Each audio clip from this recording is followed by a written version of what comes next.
Good afternoon, everyone, to my colleagues in India, to my colleagues in Europe, and to my colleagues joining elsewhere around the world.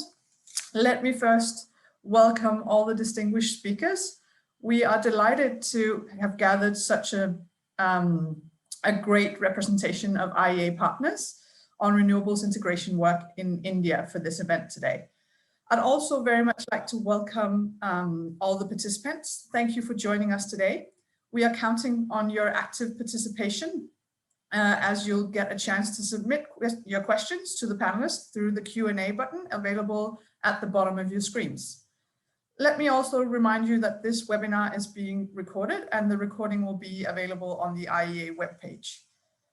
Without further ado, I would like to pass the floor to Keske Sadamori, Director of Energy Markets and Security Directorate at the IEA, for opening remarks. Keske, the floor is yours. Thank you, Randy. Good morning and good afternoon to everybody, and thank you very much for being here today. I would like to share some of my thoughts on the vital role of India in the global energy system and the relevance of the report being launched today. India holds great strategic importance to the IEA. Energy demand in India is growing rapidly with major implications for the global energy market and for global energy transitions. We enjoy a very long-standing relationship with India. India joined the IEA's association in 2017. IEA and India have now signed a framework for a strategic partnership, which would raise the relationship to much higher level and could offer a pathway to eventual membership for India. India is also one of the largest partner countries under the IEA's Clean Energy Transitions Program. IEA recently launched the India Energy Outlook 2021, which explores the opportunities and challenges ahead for India as it seeks to ensure reliable, affordable, and sustainable energy to a growing population. Last year, in 2020, we launched an in-depth India energy policy review in collaboration with NITI Aayog, worked together on responses to the COVID-19 pandemic and the post-COVID recovery, including the presentation of our Sustainable Recovery Report.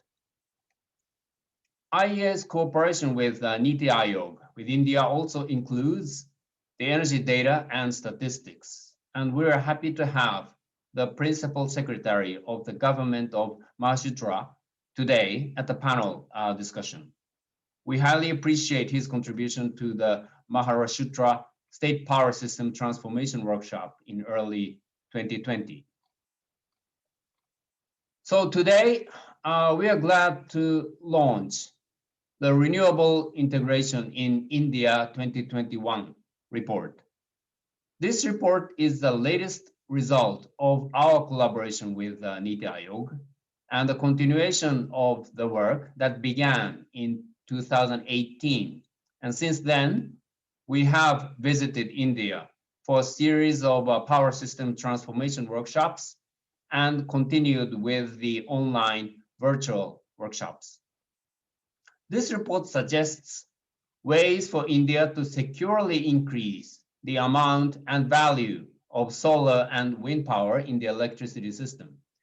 The government of India plans to increase renewable electricity capacity to 175 gigawatt by 2022 next year and to 450 gigawatt by 2030.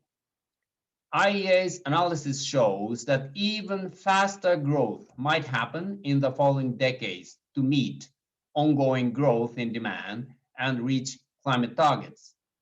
The Renewables Integration Report explores pathways for bringing greater flexibility to the entire electricity system. And it also suggests policy, market, and regulatory measures to incentivize renewables and ease their integration into the energy system. So I would like to thank many institutions that provided analysis modeling, reviewing of documents, and warm hospitality.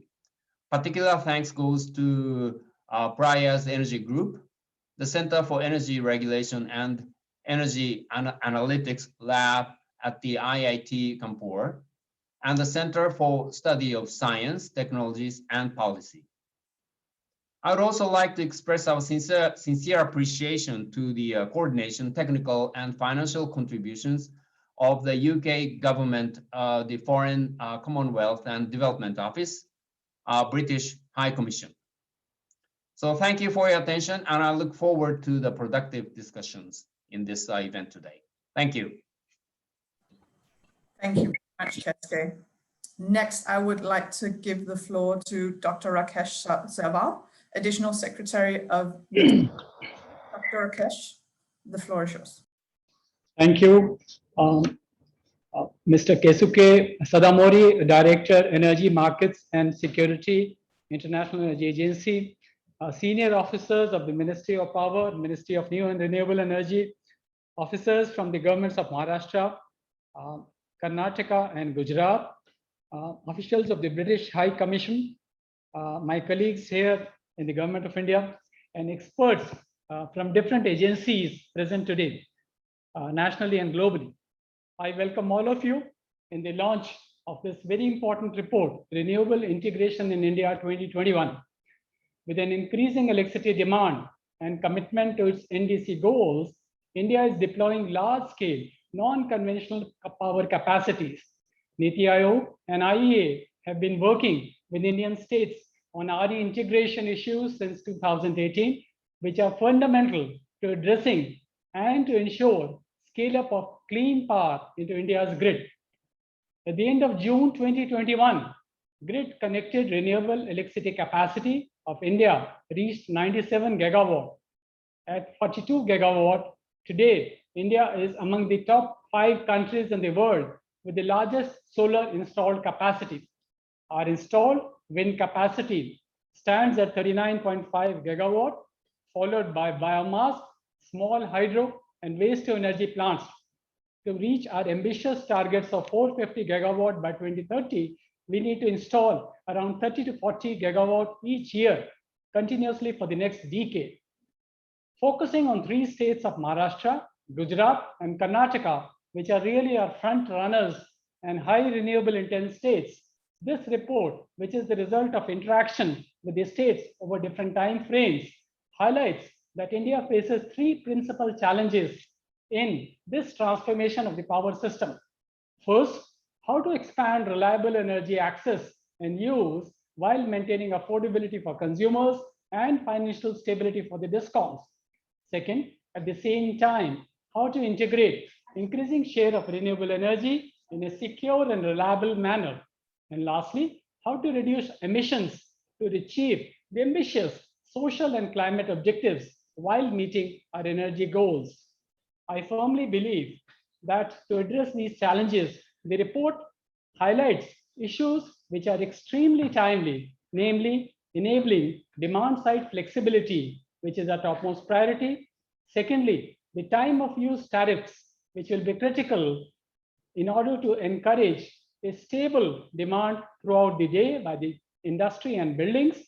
And thirdly, building our storage capacity so that round-the-clock energy is available and supplied. However, with the rise in penetration of RE technologies, and more forms of energy storage are required, not just a battery, but also from other large storage solutions. Lastly, improved interstate trading in a cost-effective manner for the integration of higher share of solar and wind energy is also to be encouraged. Over time, from today, as we build our renewable energy capacity, it is seen that we have projected a 2.3 times increase in our installed energy capacity, currently around 400 to around 900 by 2030. This period will also see our renewable capacity increase from present 22% to 50%. That is 90 gigawatt to 450 gigawatt. Simultaneously, during this phase, the supply of energy from coal will see a fall from present 59% to around 30%. So this is a shift in coal to renewables. And this transition, in order to be efficient, in order to be effective, in order to be useful, to meet our sustainable development goals, has to involve a lot of planning, intricate planning and calibration, so that curtailment is reduced, cost is minimized, investments are encouraged. And in this regard, I compliment IEA and thank the British Commission for having organized these workshops, for having consolidated the findings into this report, which does point out different scenarios and gives different suggestions, brings out the best practices globally. And I'm sure it will invite thinking and it will invite informed planning and action by all the states in the country in order to achieve our renewable commitments at the national level. So let me thank IEA and the British Commission and all the partners, the state governments, and all the institutes involved in preparation of this report. Thank you very much. Thank you very much, Dr. Saval. Next, I would like to pass the floor to Mr. Amitesh Sinha, Joint Secretary of New and Renewable Energy. Mr. Sinha, the floor is yours.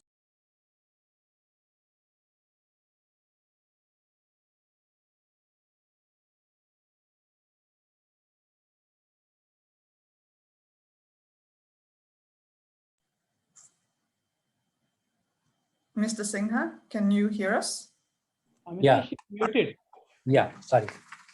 Thank you so much. A warm welcome to all participants. We all know that Ministry of New and Renewable Energy in India is working for renewable energy promotion, and the ultimate aim is climate change. In climate change, we have made certain commitment. In Paris Climate Summit, we had said that India will reduce carbon intensity by 33 to 35% from 2005 level by 2030, and then we will install 40% of the capacity by 2030. So I'm happy to say that we are on the path of achieving these targets. Though the short-term target of 175 gigawatt was expected by December 22, but because of COVID, there is certain challenges in that. But certainly, we are going to achieve the target of 250 gigawatt by 2030. In last 7 years, we have achieved solar capacity more than 16 times. So this is a very good achievement. And so far, we have achieved 97 gigawatt installed capacity, 50 gigawatt capacity is under implementation, and 27 gigawatt capacity is under different stage of tendering. So we have already reached at planning stage about 174, 175 gigawatt. I know that grid integration will be a challenge in future. Right now, we are seeing a little bit of problem here and there, but after 2023, 2024, it will become a major issue, and progressively when RE capacity will be added more and more, this challenge will become more and more. Curtailment from RE point of view is a big challenge, because in case of curtailment, generally developers will also not get their share, though as per tender condition they are ensured. But this is an issue where we have to see that energy is not wasted unnecessarily. So that is a challenge, and I want to address this particular issue from two sides. One is supply side and one is demand side. So when we talk about supply side, I think the coal plants that is already running in our system, and we have sufficient capacity of that. So if flexibility is added with these coal plants as recommended in the report also, it will go a long way. And in world, we have seen that the plants running below 30% PLF also. So if such kind of technology is used in India more and more, it will give enough space for RE integration. So that is, I will consider this as a supply side challenge. Then more and more grid planning will be required for renewable energy integration. And we have now seen and calculated in some of the cases that in future transmission planning, if capacity is planned half of the capacity required, and the balance is compensated by providing battery storage there, then the same transmission line is able to cater to the entire capacity. Suppose 100% capacity of RE it can cater. I mean to say that if 10 gigawatt RE capacity is required, we can put up a transmission line for 5 gigawatt capacity and rest with battery. Within the same cost, it will be able to cater 10 gigawatt of RE capacity. So on this particular concept, we are working, and we are working very closely with Ministry of Power. And very soon, in all future planning, we will try to add this kind of battery and transmission together. On demand side, a very important scheme Ministry of Renewable Energy is implementing, that is Kusum scheme. In this Kusum scheme, we are targeting solarization of agriculture. Mostly in India, during the night time, electricity is given for agricultural purposes. And if we are able to shift entire demand of agriculture from night to daytime, I think this will be a great achievement as far as RE integration is concerned, because we all know that during daytime, there are a lot of solar capacity available, and in future also we'll be putting up a lot of capacity. So if all agriculture demand is shifted, then it will meet the curve of energy that will be produced in future. In India, 2.22 million pumps are connected through grid for agricultural purposes, and the total potential here is 115 gigawatt. So we can shift this 115 gigawatt capacity from night to day. And then we all know that EV capacity and EV vehicles penetration will increase on year-to-year basis. So I think EV will also give a major push for charging of such kind of batteries during the daytime. And if we can introduce time of the day tariff, then again, many consumers will try to shift their demand from night or evening to day time when solar is available in plenty. So on demand and supply side, we can address this issue.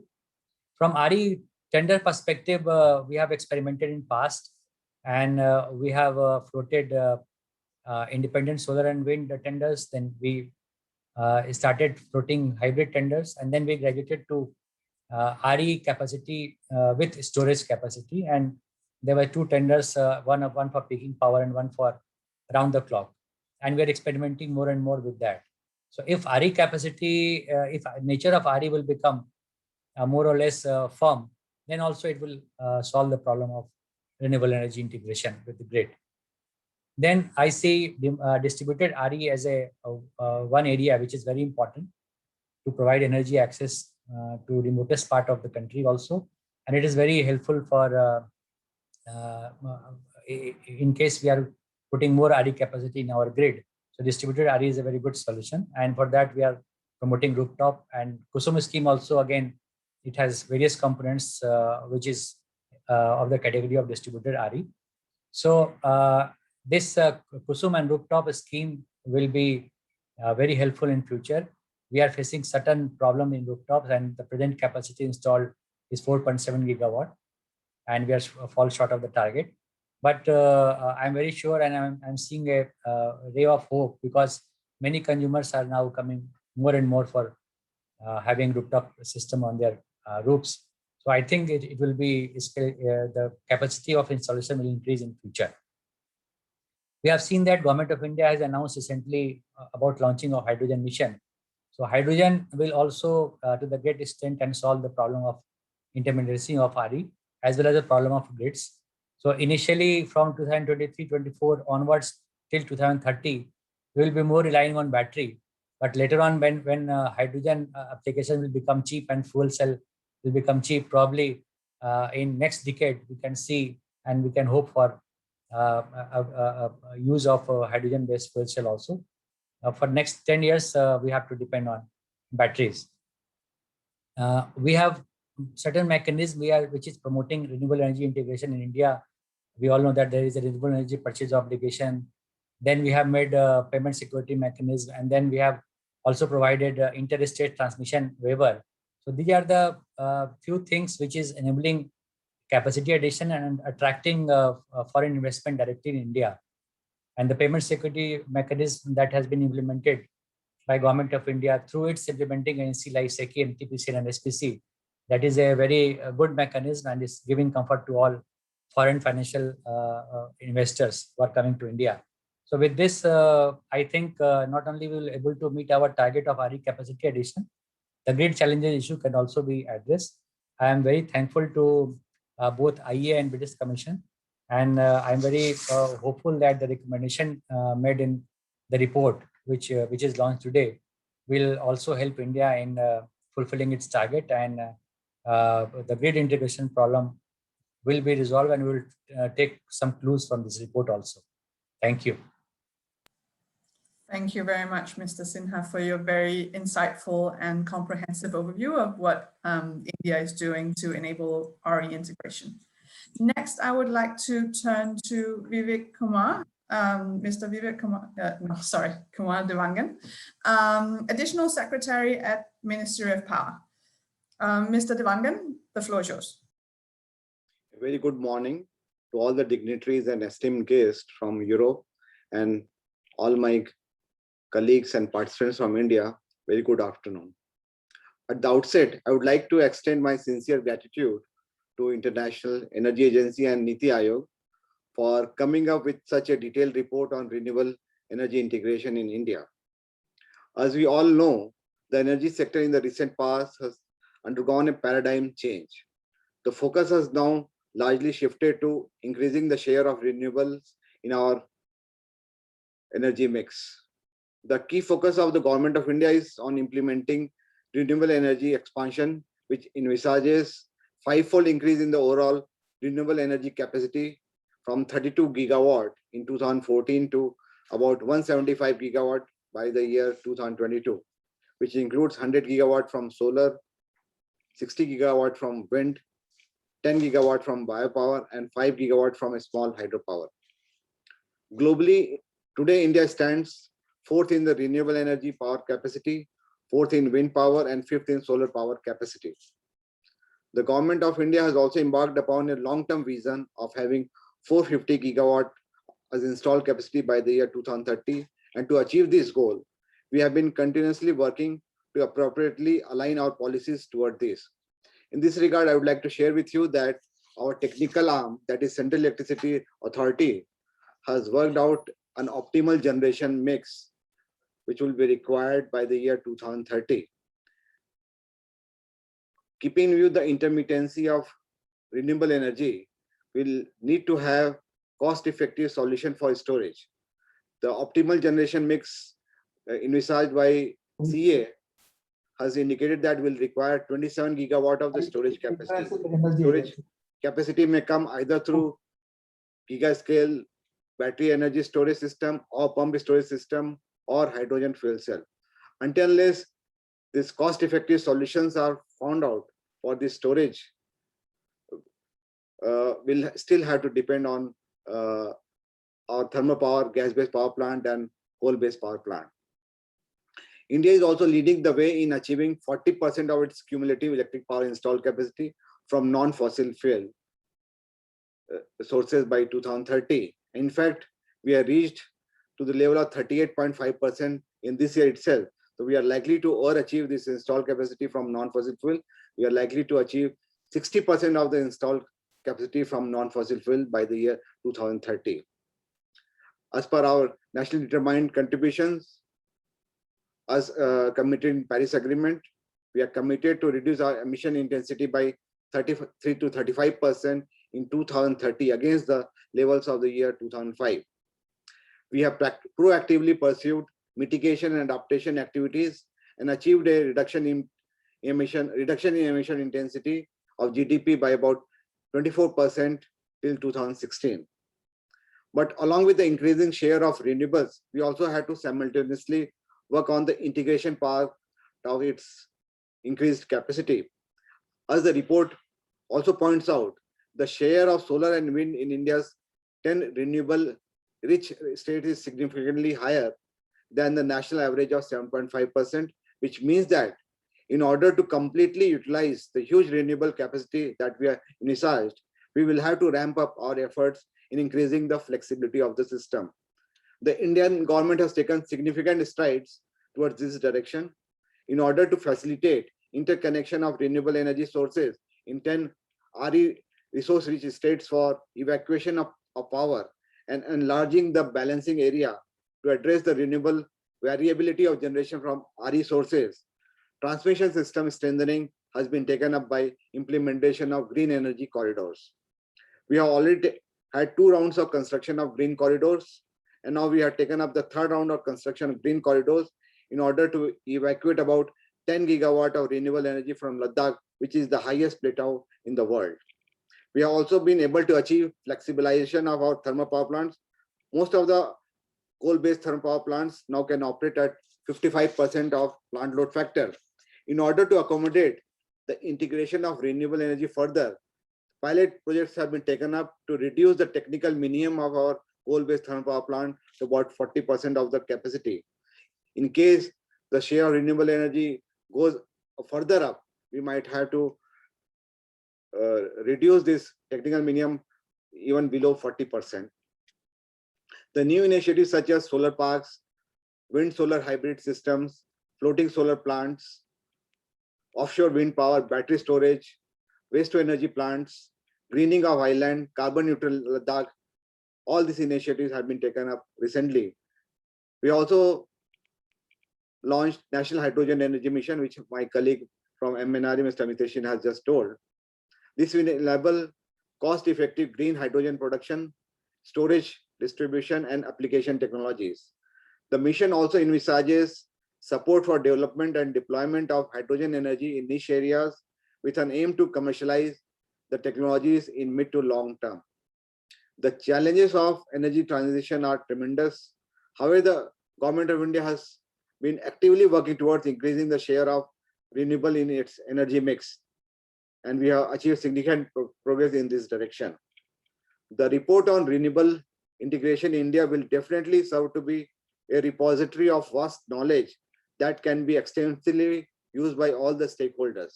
I once again take this opportunity to thank International Energy Agency and NITI Aayog for developing this exhaustive and detailed document, and I wish them all the success in their future endeavors. Thank you so much. Thank you very much, Mr. Devangan. And indeed, the achievements made by India on renewable energy are indeed impressive. And thank you for highlighting the importance of storage for the continued impressive achievements for India in the clean energy transitions. With this, I would like to go to the launch presentation. The presentation will be made by Dr. Pablo Hiviacoch. Pablo, the floor is yours. Thank you very much, Randy. Let me quickly share the presentation here. It is really a pleasure for me to have the chance to present the results of this cooperation, in particular this report.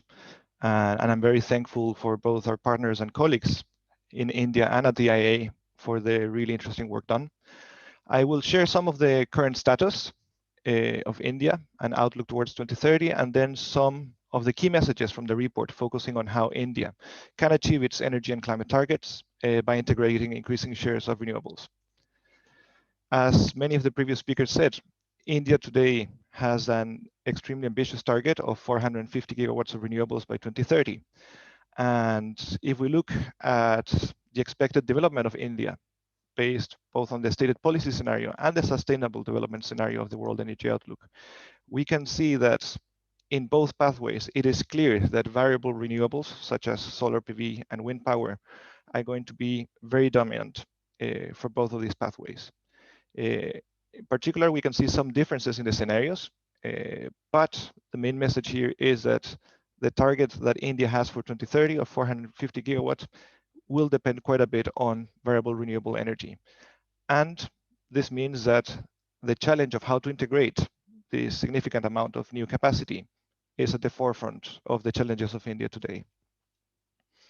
Today, most of the deployment of VRE in India is being led by 10 states when considering both wind capacity and solar capacity.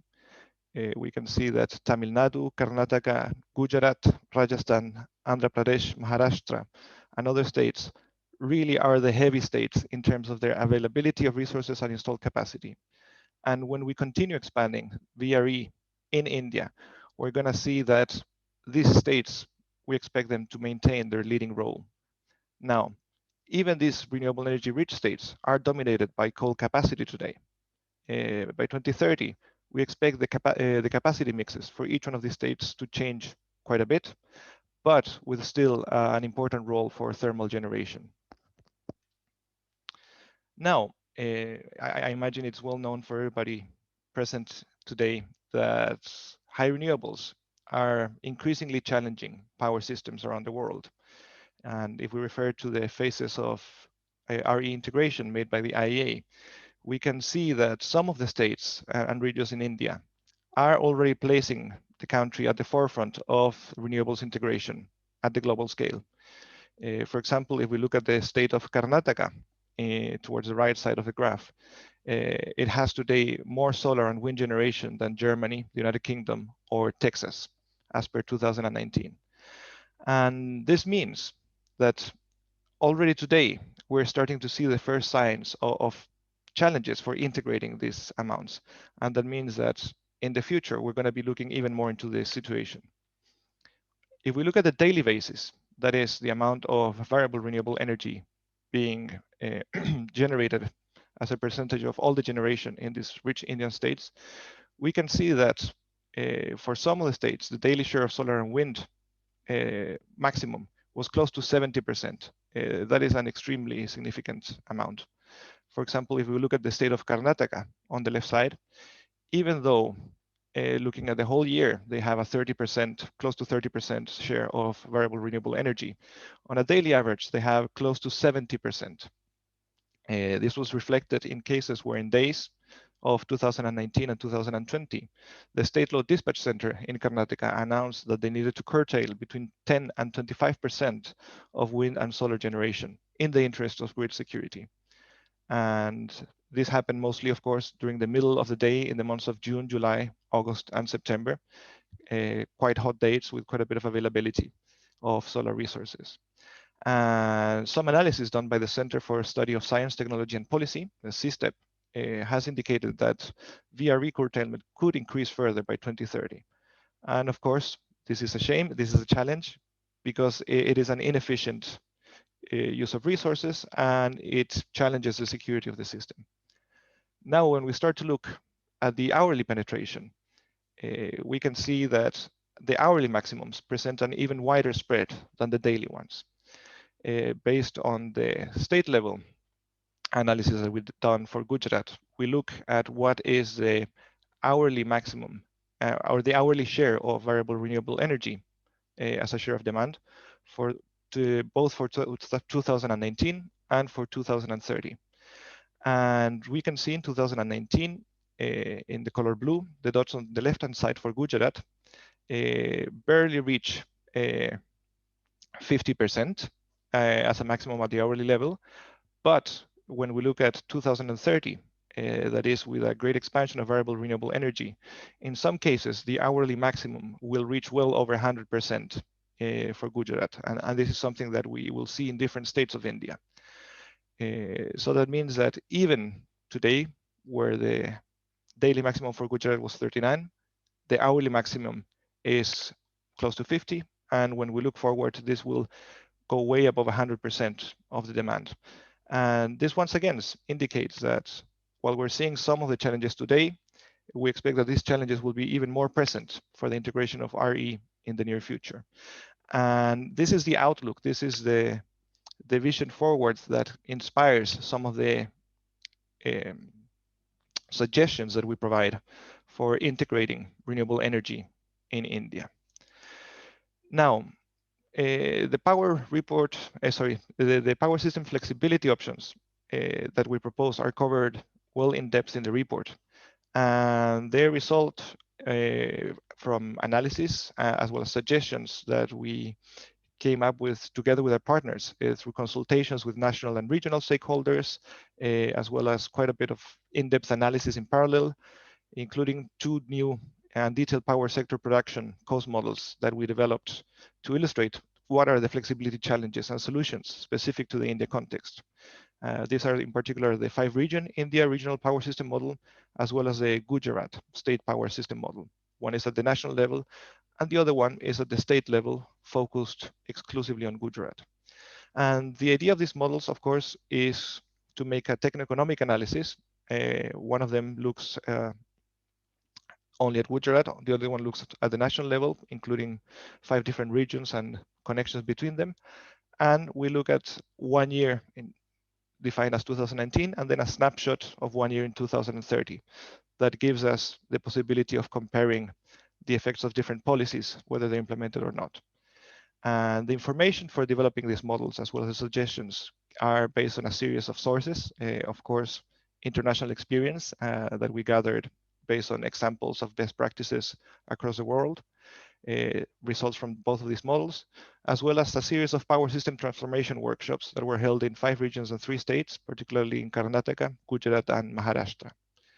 And one of the conclusions in this report, and maybe the most important thing to keep in mind while we discuss the coming suggestions, is that while we have one goal for all of the nation and for all of the states, and that is to achieve the 450 gigawatt target and beyond, there are many different paths and many different tools and methods that each state is going to use and is going to have to use to be able to integrate this amount of renewable energy in a cost-efficient manner. What I'm going to show you very soon in the next slides are some of the power system flexibility options that we suggest and the motivation for them. But I will invite you to look at the report where each one of these is covered more in depth. And also to keep in mind, both now and when we look at the report, is that it's important to look beyond just the tools and what is classified here as the what. We tend to think quite a bit about which kind of dispatchable generation we're going to use, which electricity storage technologies are the most appropriate, how much grid infrastructure investment is needed. And while this is essential, we need to always keep in mind that there's a need to create a connection between these what elements and the how, and that means the policy, regulatory, and market frameworks that will create the rules and incentives for correctly and efficiently implementing the solutions. And finally, the roles and responsibilities that will define the process of how to define the incentives. Now, the benefits of power system flexibility go beyond RE integration, and that is something that is very important. When we're looking at power system flexibility, it does not only help to have more renewable energy, but it helps to reduce curtailment particularly. And that means that we can expect reduced system operating costs and lower CO2 emissions for India. And we can see when we look at the effect of flexibility measures, both for the India national level model or the Gujarat model, that there's a significant amount of reduction in curtailment, in emissions, and in operating costs. So that is something to keep in mind. There are benefits that are beyond just the increased amount of variable renewable energy that one can observe. I saw during the opening presentations that, yeah, many people named agricultural demand, even in some of the comments in the chat, I could see that the people and some attendants were referring to agricultural demand shift. And it's true, it's a very cost-effective demand response. And given that agricultural demand is close to 18% of India's electricity consumption, it is an extremely big potential that can be tapped for providing demand response. Particularly when you look at the state level and you realize that in many states, this electricity consumption share is above 30%. And while today there's already some sort of load shifting happening that is supporting the load curve of the system, we can see that in Gujarat, for example, is a case study with the modeling tool. It can reduce curtailment by 4 percentage points and unit start significantly, as well as reducing variable costs from fuel, startups, and ramp costs. And how does it work? Well, as the opening speaker will explain, the idea is to move the use of agricultural load from the night towards the day in a manner that it better aligns with the peaks of solar PV generation, which is what is being represented in the graph in the image. Now, it's not a silver bullet because water is key for agricultural demand response, for pumped hydro, for coal plants, and it is a scarce resource. It is important to keep in mind that India and half of India faces the highest water stress levels in the world. And this includes many of the renewable energy rich states that we've been looking at, as well as places with high run coal power plants. And that means that we need to be both careful of the effects that shifting water supply to the day might have, but also to think about what effects climate change may have. And that means that demand response cannot depend exclusively on the use of agricultural demand, but we should also take a look at how to expand demand response towards other sectors, maybe, for example, through time of use tariffs. When we look at the flexibility of our plans, there's two things to keep in mind.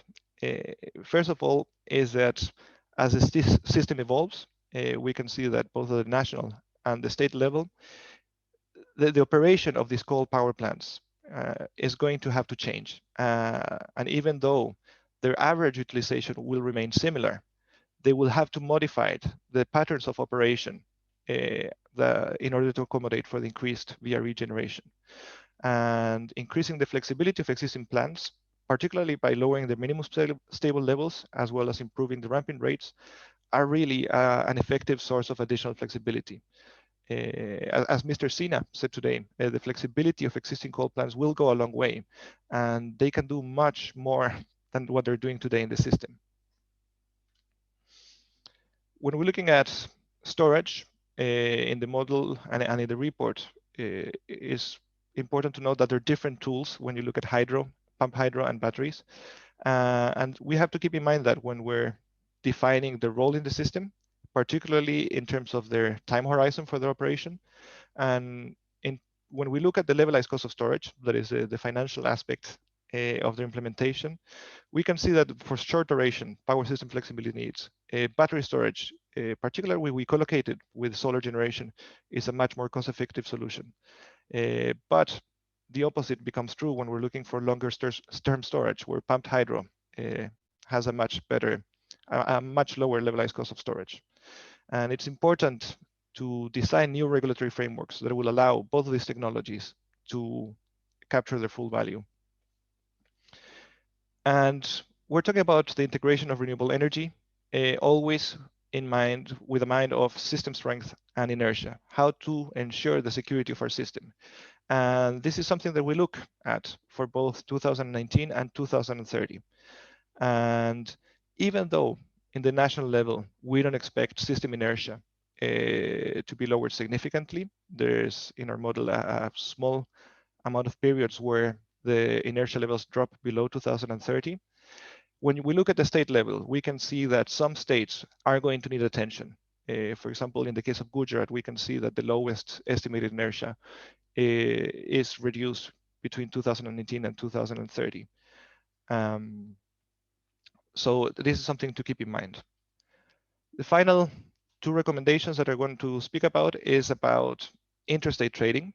Interstate trading is really a source of great flexibility that will allow not only for cheaper generation to participate, but also will increase the flexibility of the entire system.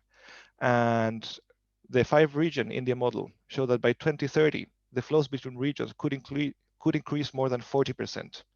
And it is important to remove the barriers that exist today for interstate trading.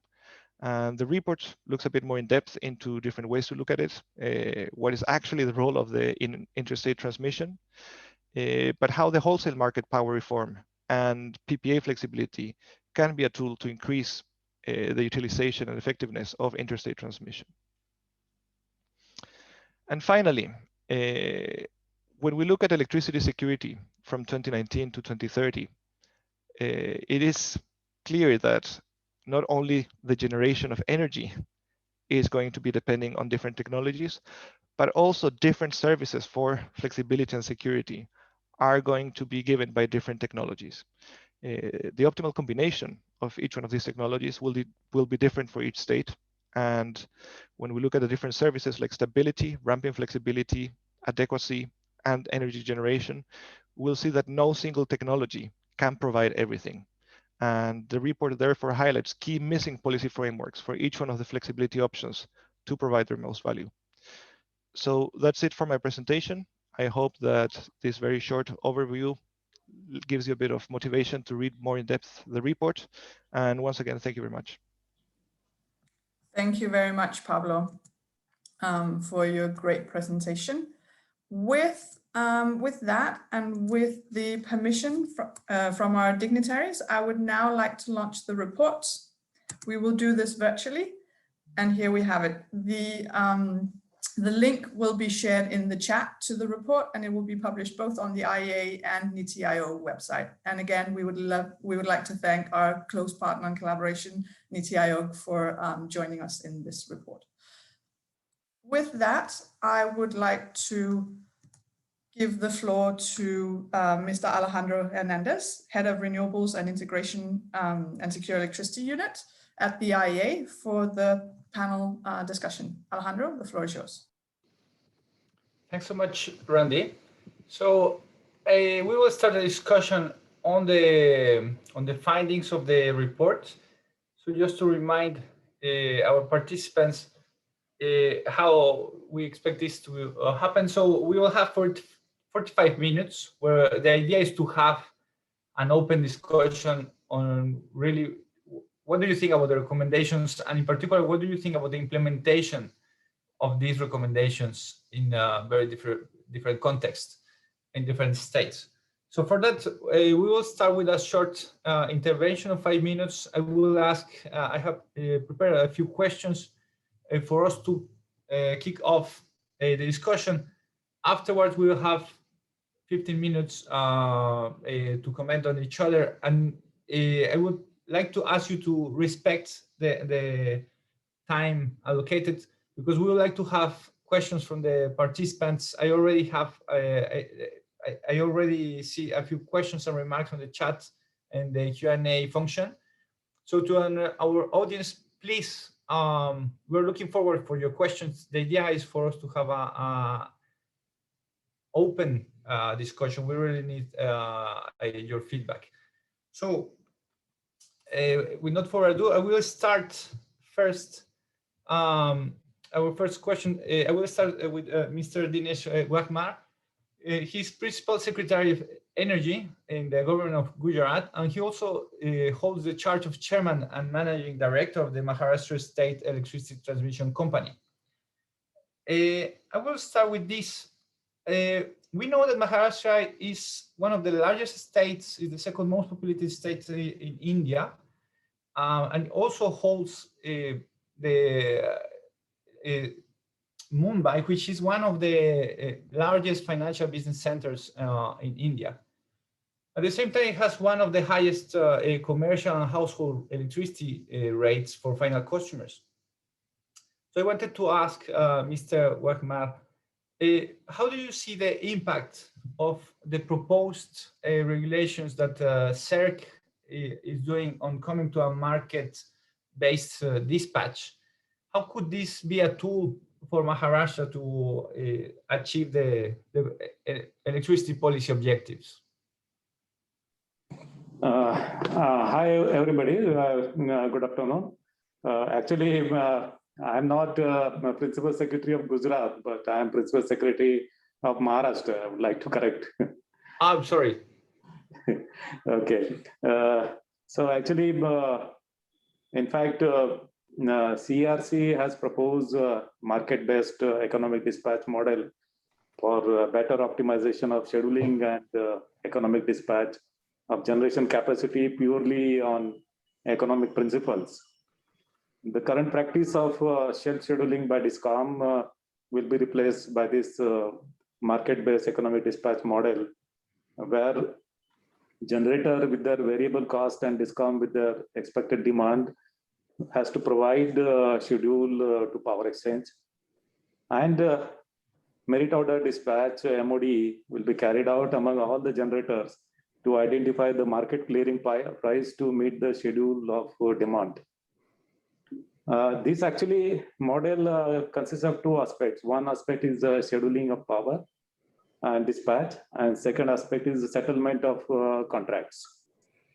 Now, Ministry of Power has outlined phase introduction of this market-based economic dispatch, and in phase 1, only the thermal generators of NTPC will be basically to test the efficiency of MBD mechanism and identify deficiencies or potential issues that need to be addressed prior to nationwide rollout. and familiarize all key stakeholders with the framework and allow for necessary infrastructure and systems to be built out and tested before scale up. As per my opinion, this MBED model is the best concept for optimization of generation and power purchase cost at national level. But I have some key concerns basically I would like that to be addressed. And one of the biggest concern is right to revise schedule by DISCOM. Now this paper has proposed that right to revision will not be available to DISCOM, and they have to plan their procurement from tied up power station on day-ahead basis only.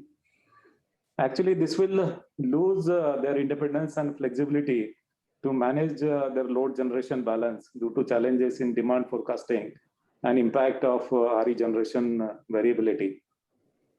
DISCOM, as you know, DISCOM demand forecast is accurate near to the delivery time, and right to revision, presently it is available up to 7 to 8 time blocks in advance, is widely used by DISCOM for purpose of giving schedules. So that's actually is a major challenge for DISCOMs in the state. Secondly, as far as the renewable energy is concerned, the increase of renewable generation has must-run status. This must-run status of RE plant basically has significantly increased the intermittency in the supply side. As you know, in Maharashtra, the MSEDCL, like Maharashtra State Electricity Distribution Company Limited, has contracted RE power capacity more than 11,000 megawatt, and around 8,000 megawatt is actually commissioned. And if you see all over Maharashtra, present installed RE capacity of Maharashtra is to the tune of 7,000 megawatt. And as per the RE policy pursued by government of Maharashtra, this capacity will increase up to 17,000 megawatt. So definitely by 2025, we will reach 40% power will be from RE generators. So that will increase RE, in fact, generation will increase manifold in Maharashtra. And as RE power is available at a low price, even at present, RE price is around 2.43, which is likely to reduce in future.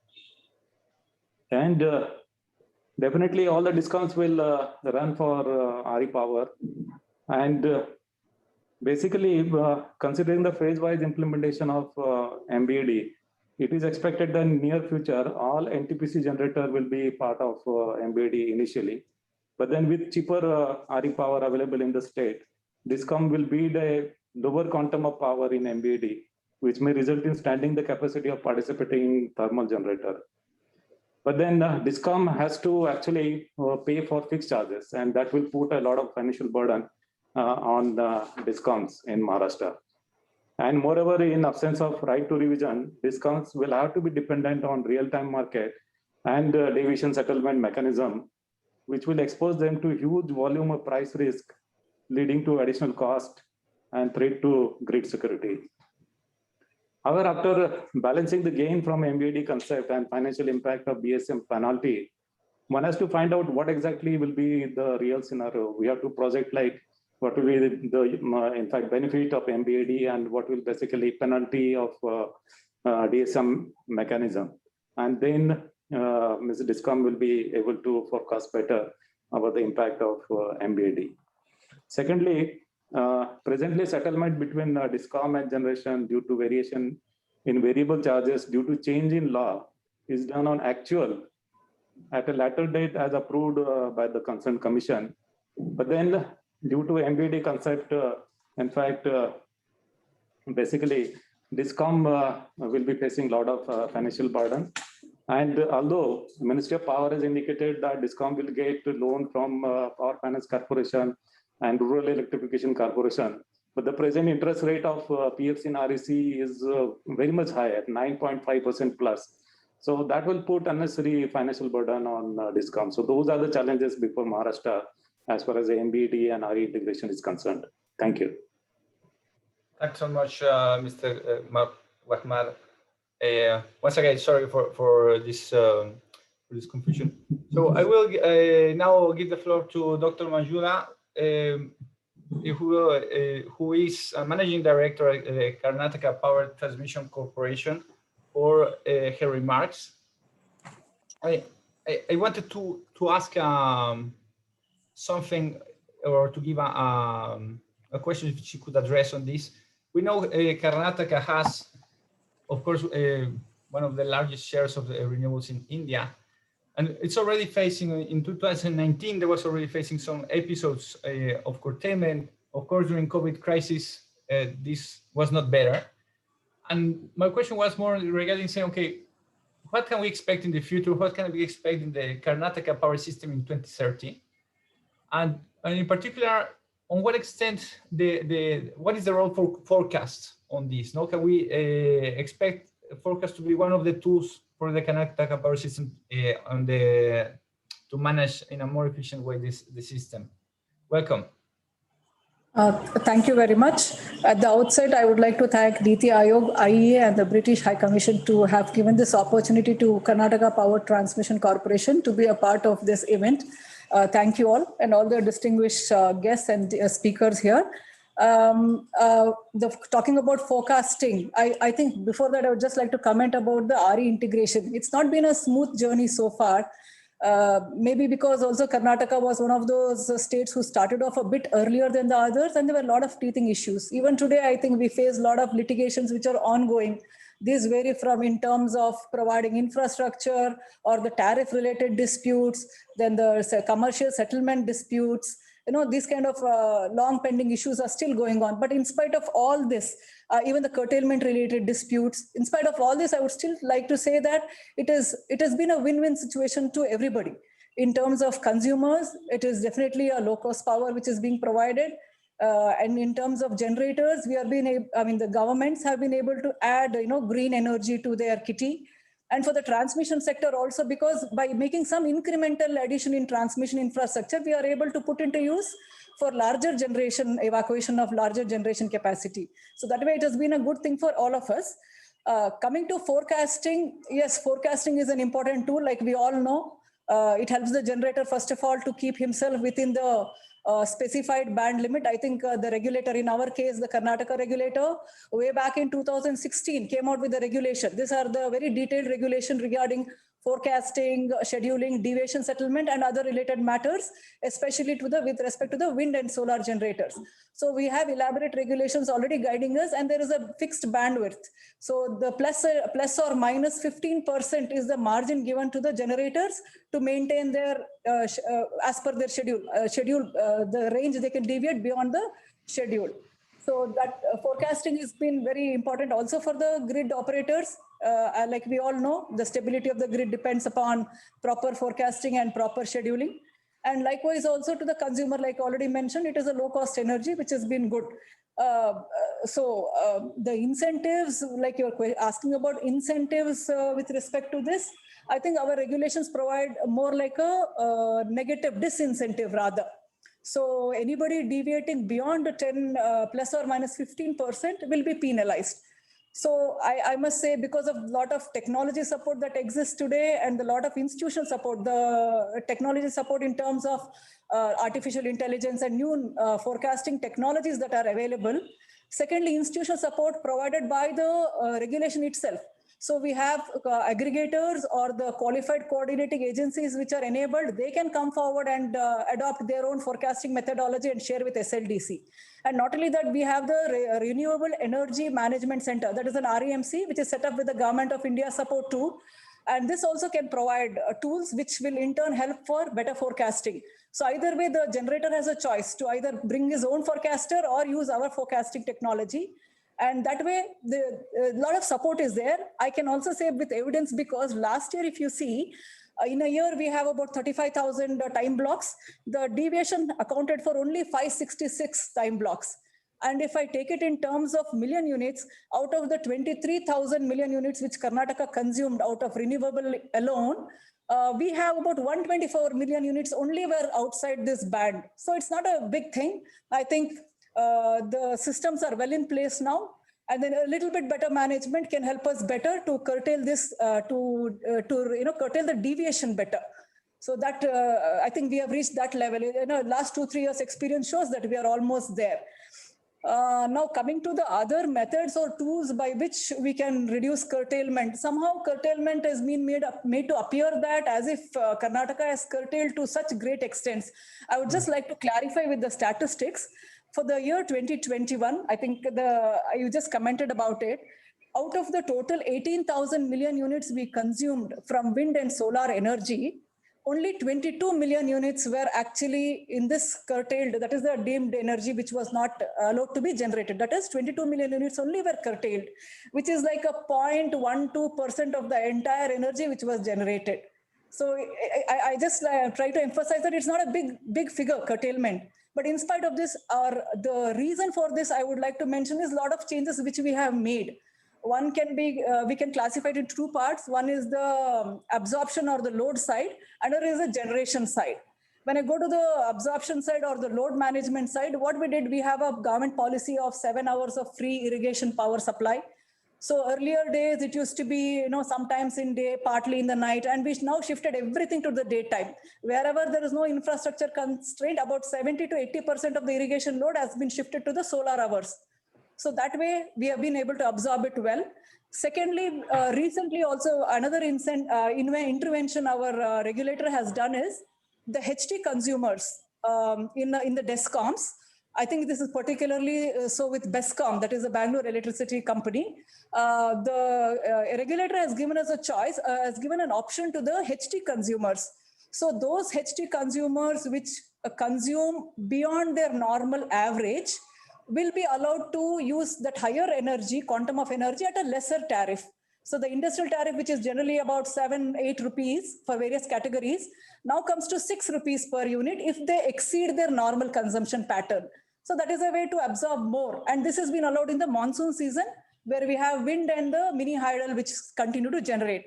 So that is between July and December of the current year. That is one intervention we have done. And more than anything else, I think since the trading has started, I think this market mechanism has also helped us a lot. A lot of trading is going on now in our, and also the green market. So that is good benefit which we are taking. And I think out of the green market, we can say comfortably 60% of the trading is from Karnataka only. So that way also it has a help. And on the other side, like the generation side, of course, we do the short-term measures of reducing keeping the thermal at the technical minimum, or sometimes even shutting them down. This has been done. So on the whole, we can say that curtailment has been a very, very, very minuscule percentage. That's what I would try to emphasize. And beyond that, in the future, we are also planning. Karnataka is trying to now, new renewable energy policies in the offing, where we are trying to use this RE for mainly electric vehicle charging, EV. And secondly, we are also planning to have a pumped or a battery storage plant. So this will further enable us to firm up our energy by absorbing the renewable energy. I think this is what I wanted to share. Thank you. Thanks so much, Dr. Manjula. You're right. The amount of curtailment is not itself a significant figure. I think it's the way we want to put it, is like it's more like a thermometer of the flexibility of the system, I would say. And I agree with you that Karnataka has done an excellent job integrating in a relatively short time large shares of renewables, and certainly a front runner in India. With this, I would like to give the floor to Mr. Baba to give his comments on the report and the presentation. Also, I wanted to ask a question already, if you could address it somehow. What do you think as system operator? Mr. Baba, of course, is the chairman of the power system operator in India, POSOCO. I wanted to ask you, the first things, one of the things that the system operators often are worried about when facing large shares of renewables is system strength. How do you see this nowadays in India? How do you see this in 2030 landscape? And how is POSOCO willing to thinking of addressing a system strength? Should be this a localized issue or maybe at a larger level? Thank you. At the outset, first of all, let me thank IEA, British High Commission and NITI Aayog for being part of this panel discussion and good afternoon to all the distinguished members in the audience. Before coming to what POSOCO as a system operator deploying the tools, I would like to say at the outset, what are the tools that are required for renewable energy integration, first of all.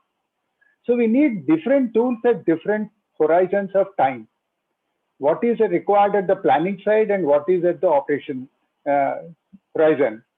So first and foremost, at every horizon, whether it is a planning horizon or a operation horizon, what is most important is resource adequacy.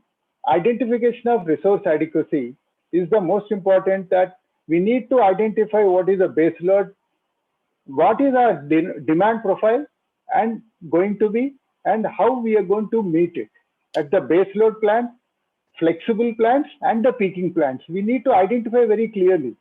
So we need to have the capacity expansion planning with a proper optimization. So the point important is that we need to go for a production cost modeling. That is the most important at the planning horizon. And the transmission expansion planning is at the planning horizon. So we need to look for and risk-based probabilistic planning, and all these things are very essential. See, unless the planning is perfect, the operation, you can't correct it. So the renewable integration starts from the proper planning and adequate tools to the planners, whether it is at the central level or at the state level. Another important point is the institution at the state level, is that there should be a planning body for at the procurement level also. And also the system operator also need to have his horizon of 3-day ahead planning, week ahead planning, and a day ahead planning, and a current day of planning. So there are a lot of things which are required and the tools, and for everything it is the optimization.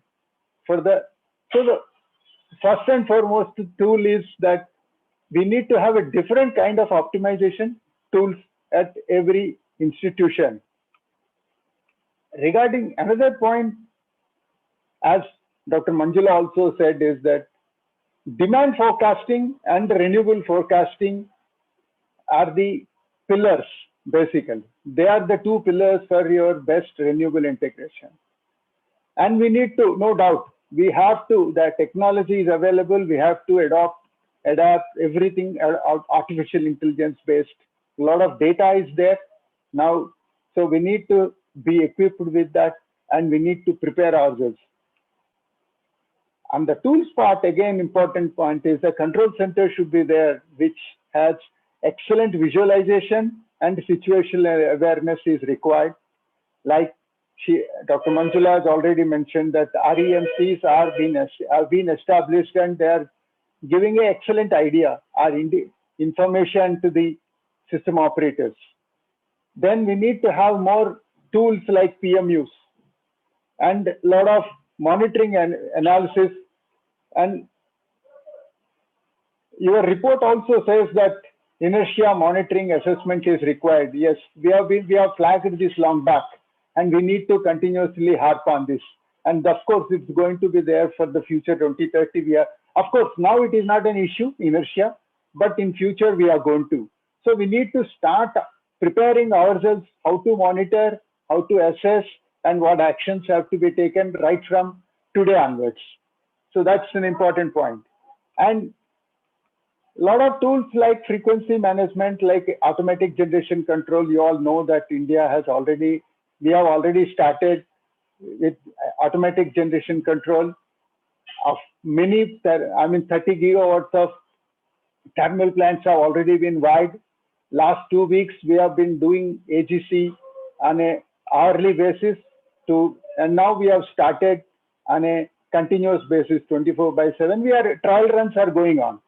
So there are a lot of things are being taken. And you asked one question, and your question has one word, affordability. Though it is the affordability is to be seen by the procurement cells in India, as per the Indian structure of organization, is that power procurement cells have to equip themselves, as I already told, optimization tools and all. So that is the economic cost. And as a system operator, we need to create optimization through SCED. We already have some SCED, and we are even coming forward to help even any states if they want. And each state also had to have this extended security constrained economic dispatch. Another important tool we need to have is a three-day ahead planning. Our grid code is also, the expert committee who have gone through the grid code also have suggested that unit commitment has to be there, 3-day ahead planning, and the unit commitment of dispatch, and they have to be deployed. This we need to do a lot. And as a part of essential reliability services, yes, already and regulations have come for secondary and tertiary reserves, and we are even requesting for voltage and reactive power ancillary services and black start services. Maybe the renewable generators also need to prepare themselves for some ancillaries. We are going to do it. And the institutional framework, which is very important, is that Samast and Kabil are to be implemented. That most of our regulators know that.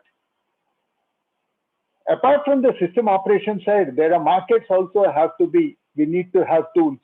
Recently, we have introduced, the government has introduced the real-time market, RTM. That is giving a lot of help to procurers and the operators. And of course, like this, a lot of tools are really required, and we have already, on the path of implementing more. I think I'm exceeding my time limit, 5 minutes, so I think I'll stop here. Thanks for this. Don't worry, we have a few minutes to continue the discussion. Thanks for this. So now I will give the floor to our panelist, Mr. Anand Kumar. He's a professor at the Indian Institute of Technology, Gandhinagar in Gujarat, and he's a former chairman of the Gujarat Energy Regulatory Commission. So I would like to give the floor to Mr. Kumar. As with the other panelists, well, first I would like to ask for your comments, for your remarks on the report, and also to suggest a question on this. We know that Gujarat has implemented an important demand side response through agricultural demand management. What are the next steps for Gujarat, on your view, on demand side regarding, for instance, time of use or other kind of mechanisms to deploy more demand side resources?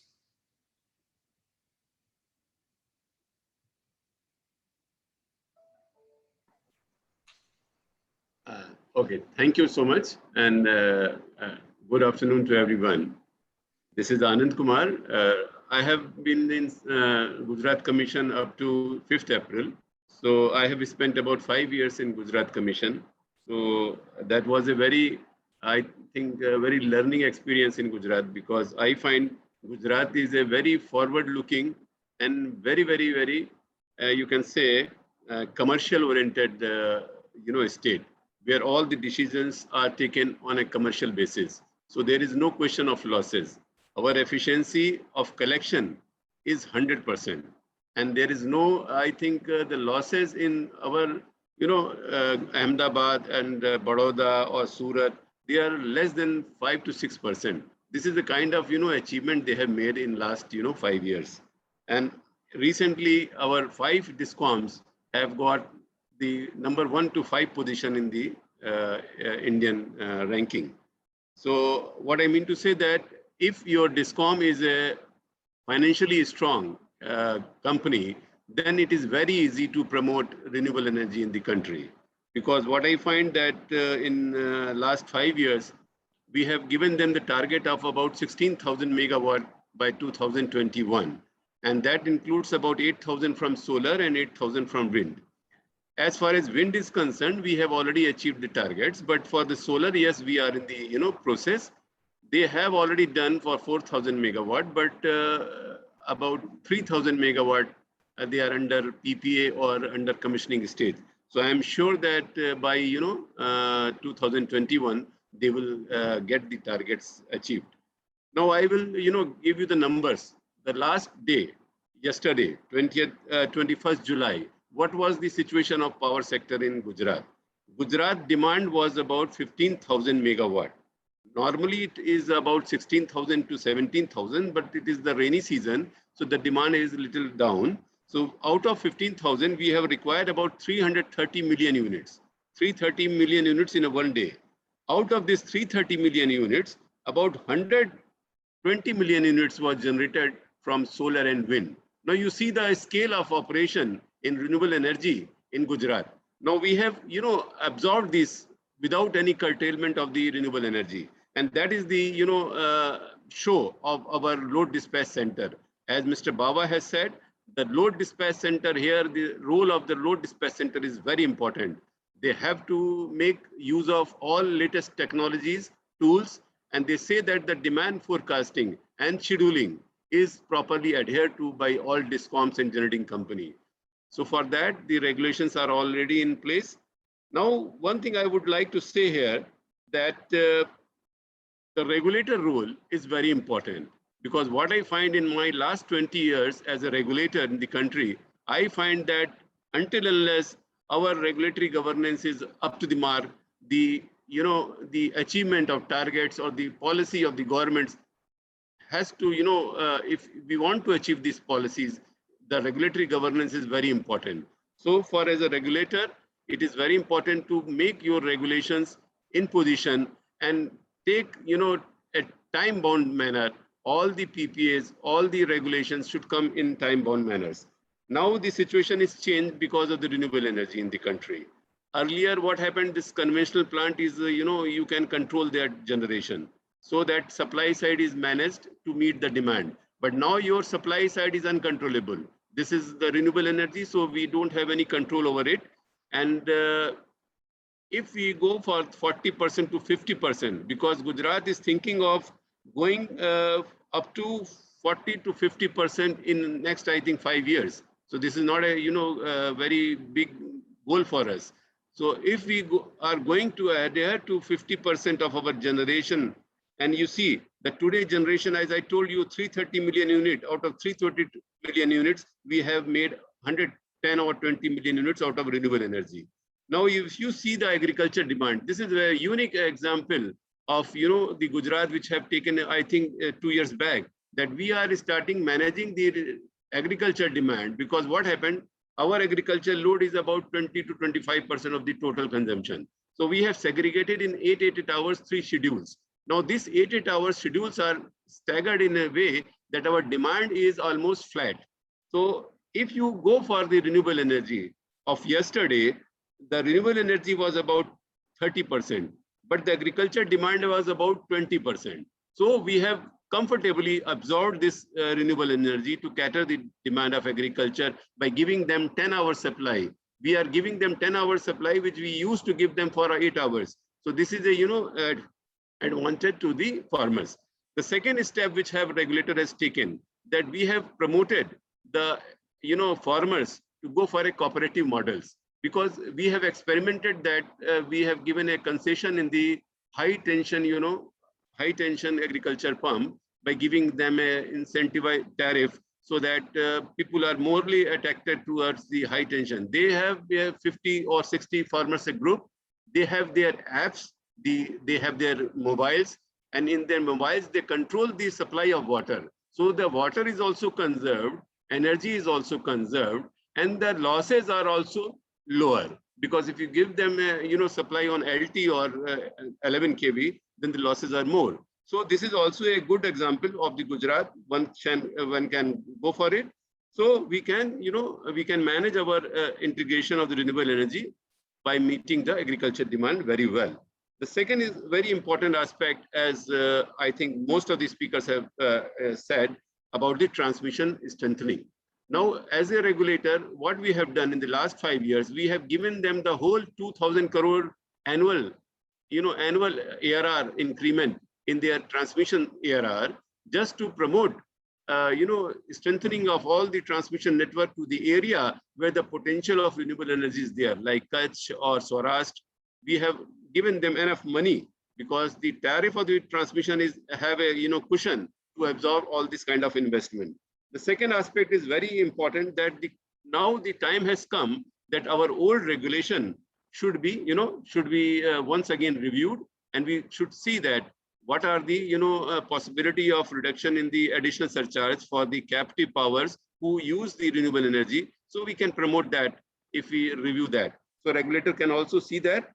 And the third is very important aspect, that we should use the technology for energy supply management.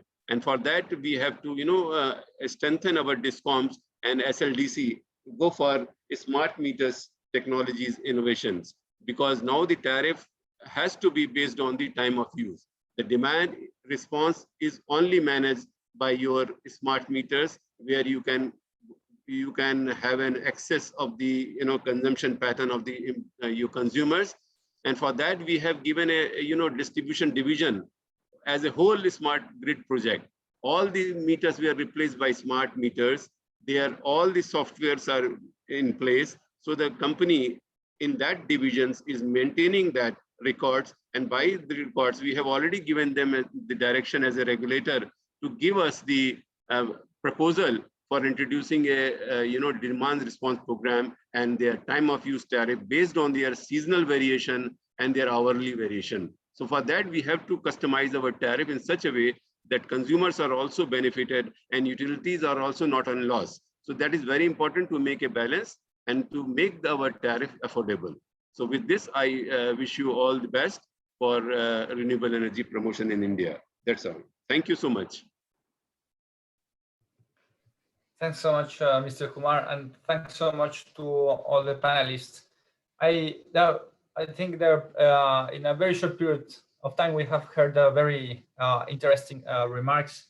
The ones I would like to highlight, the ones that touched me most, are the fact, for instance, that the right of revision could be one of the issues that we have been already found in, not only for Maharashtra, but for other states, in which how actually this kind of real-time and day-ahead markets, actually, how do they match with the existing contractual arrangements? We know that the right of revision is one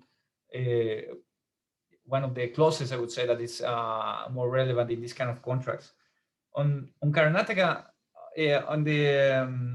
regarding the experience, I really like the way it was framed by Dr. Manjula, saying, okay, this is a win-win. Karnataka has been doing a lot of the renewable integration, and something that reminds me that that looks like in many other systems, I think this is something that is done step by step. Karnataka is learning and implementing, and the thing that we know that there are challenges, there are also solutions that can be implemented, and I really like this kind of approach. I really find interesting also how the large share of energy trading comes from Karnataka. From Mr. Baba from Pusoko, something I found very refreshing. It's always to come back to the basics and come back to the principles and saying, okay, we have to do the optimization. Now we have to start thinking, okay, what is the adequacy? What is the flexibility? And many systems actually in the world, they are still not got to the stage in which they say, okay, we have to plan not only for adequacy, but also for the flexibility resources. And so it's really refreshing to hear this coming back to the basic principles. Mr. Kumar, already, this is not the first time he's interacting with us. He also did for the state level workshop in Gujarat. And this is something that we have always struck us, Gujarat having such a large share, large vision of the scope of policies. So, but it's also somehow it's coming back to the basic principle saying, okay, the regulator has to do his work. Your discount has to be financially strong.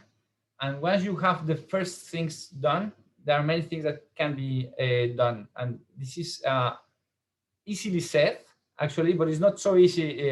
So it's quite an achievement from the Gujarat state to be in this position. I will now take I'll try to mix a bit of the questions that have been coming from the question and answer function. I would start regarding with our friend Sushil Soni, a question saying, okay, why should we start talking about state level inertia by large grid, or any reason to flag this at state level? So I think this is maybe for Mr. Baba to help me answering this. But also I would like to go a step forward and say, are we, I mean, India has done a huge effort in the last decades to have a single grid, no, to have one nation, one grid. Are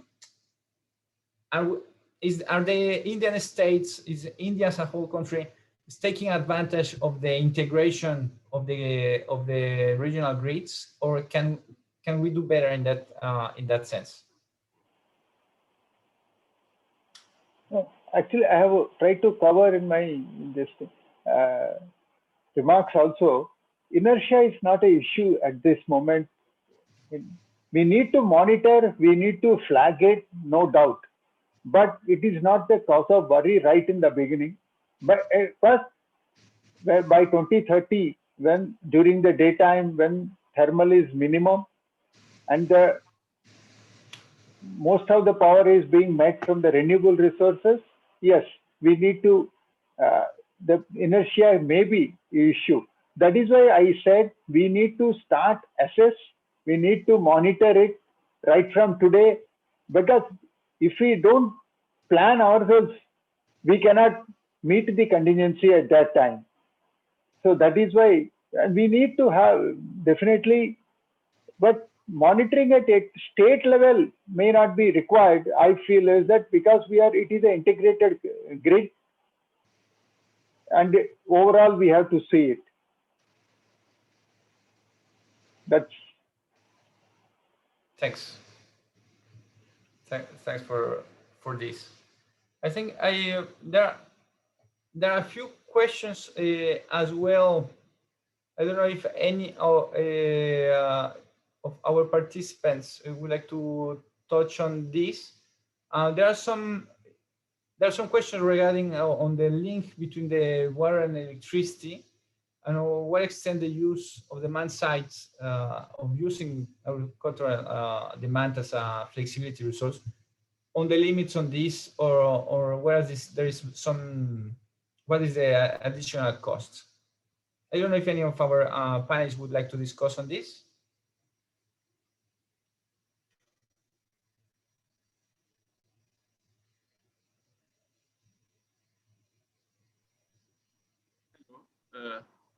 Mr. Can you repeat your question once again? I'm sorry. Sure. I think there is no one question itself, but there are a few questions that are regarding what is the role for agricultural demand, and in particular, if it could create some waste for water or not, or on what extent, how should we properly use irrigation for the flexibility of the power system?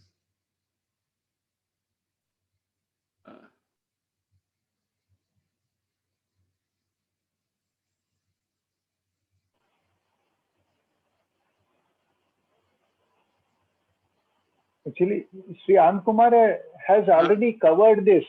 It is, I mean, this agricultural demand shift, they have done it practically in Gujarat, and it is a win-win situation for both. That has already been, I mean, clarified before the question is answered, I think. You mean to say the agriculture demand, how it is managed under the renewable energy? Well, I think the question more would be more in the sense that are we overlooking the evaporation, for instance, the losses of water, or Yeah, on yeah, what yeah, yeah. extent this Okay, should be okay. hmm. Okay, so what happened? I will tell you. Like whenever you meet the agriculture demand by your renewable energy. So what happened during rainy season? The demand is lower, partly lower, and because of that, the solar is also lower generation. So if you have the solar capacity with you, then you can meet partly the agriculture demand. That is one aspect. The second aspect, which I was telling to you, that we can conserve water, we can control the consumption of water by farmers by giving them a cooperative model. Cooperative models means 50 or 100 consumers joined together. They take a very high, pump size by taking the supply on higher voltage. So the losses will be lower and they get the concession in their tariff and they can regulate the supply of water to each of the farmers by using the information technology, which is very easily available, and we have made it in Gujarat for app, as an app for using in the mobile. So all the farmers have the mobile with them and they can use that app while looking at their consumption and the supply hours. So it is very very good model where we can shift from the individual consumers, small consumers, to one cooperative model. So that way we can conserve the water and we can save the water. That is the my idea. Thanks very much. I think we have consumed our time allocated for this discussion. I don't know if any of our panelists would like to do a final remark.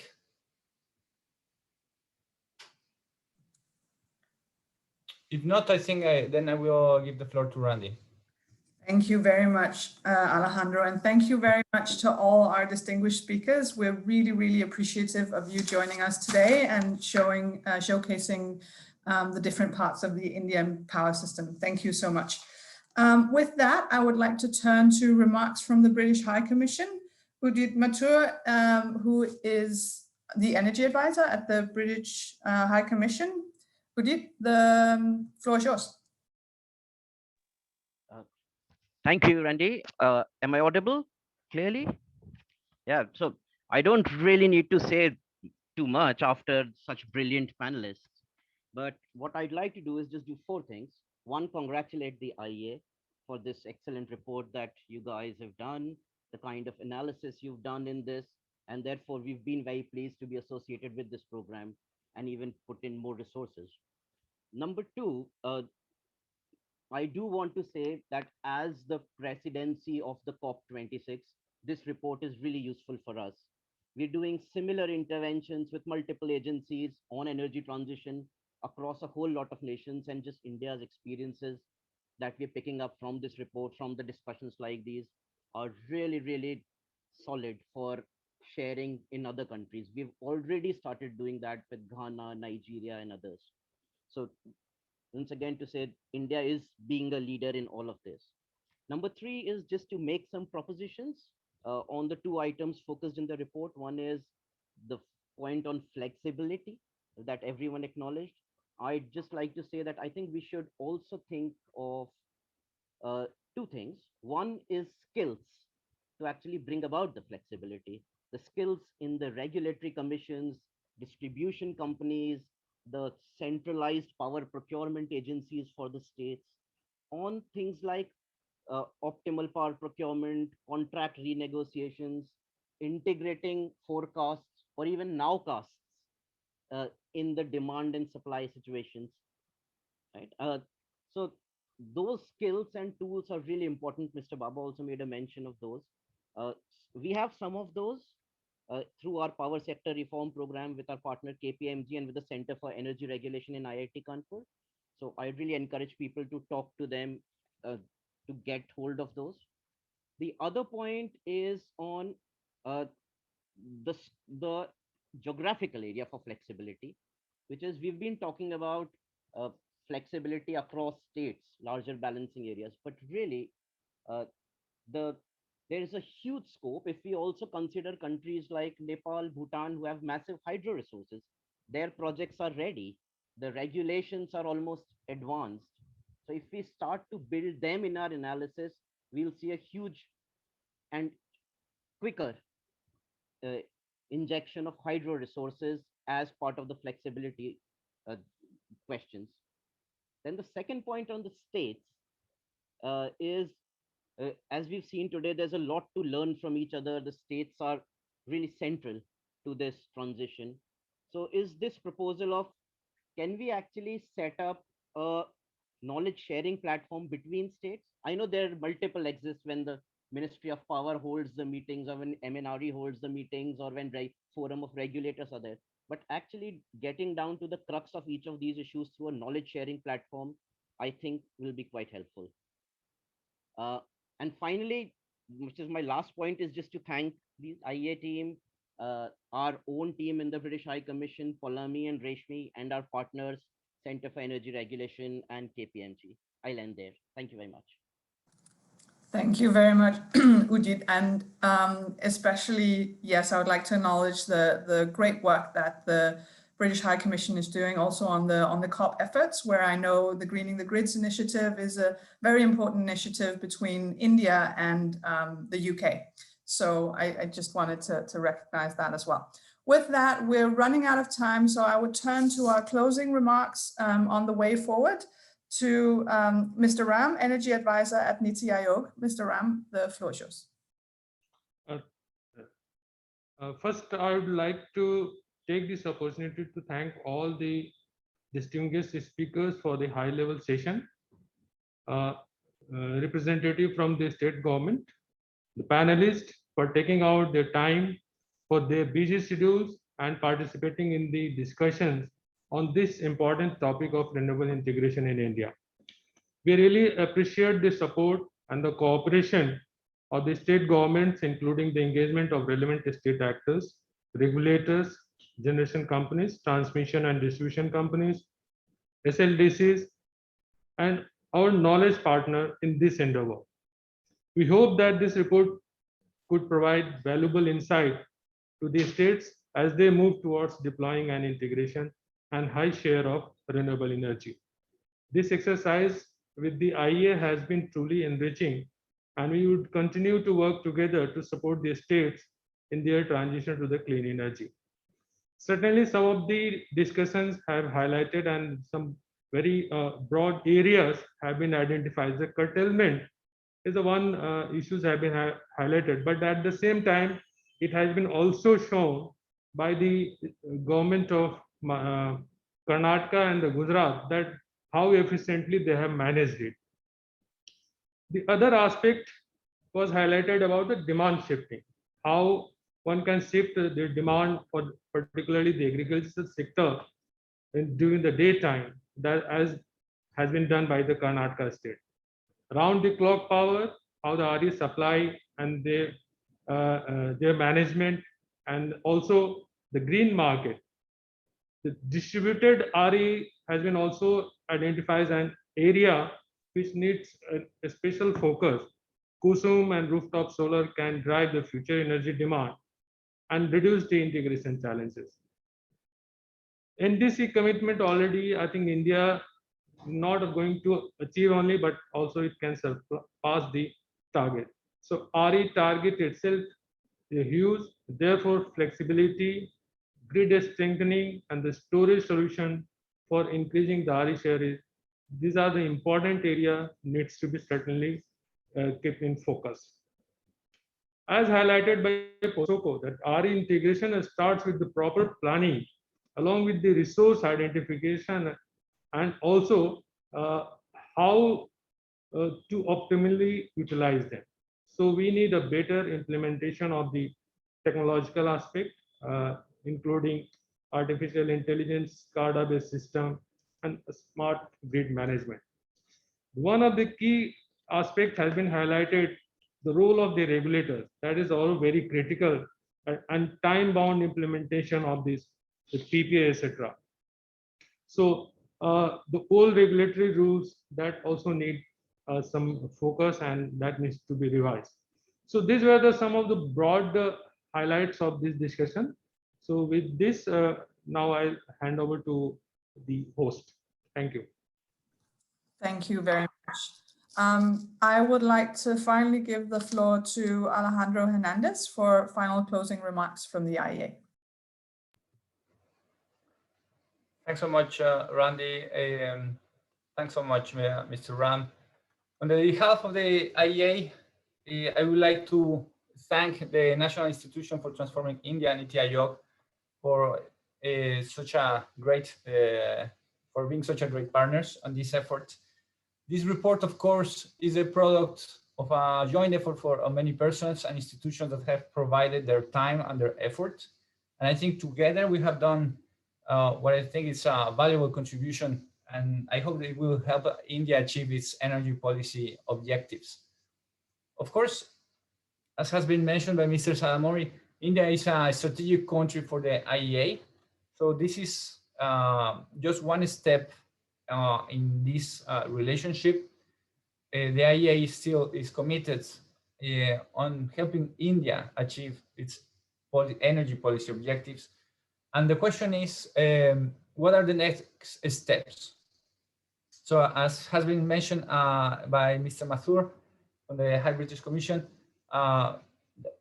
it is a possibility for us to develop a knowledge sharing platform. I think there could be an interesting model to follow, and we would like to hold discussions with all the interested stakeholders on what is the best way for the IEA under the Clean Energy Transition Program. What is the best way we can do for us to enhance now the power systems, the efficiency, and to provide good inputs for the decarbonization of the power sector in India. So I will close with that.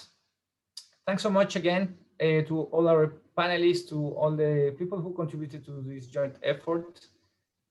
Please go ahead, for those who, now the report is available on the NITI Aayog webpage and the IEA webpage. So go ahead. We are looking forward for your feedback, and we are looking forward to see you soon, maybe in India. And with that, I would just like to say that when this webinar closes, there is a survey for everyone to fill out to help us make sure that we have high quality events as well in the future. We would like to thank all the contributors today, and we hope all the participants have enjoyed this very, very interesting and rich discussion. So with that, we also have a few unanswered questions in the Q&A box. We will collect those and create written responses on our event page. Thank you very much indeed. Have a great day.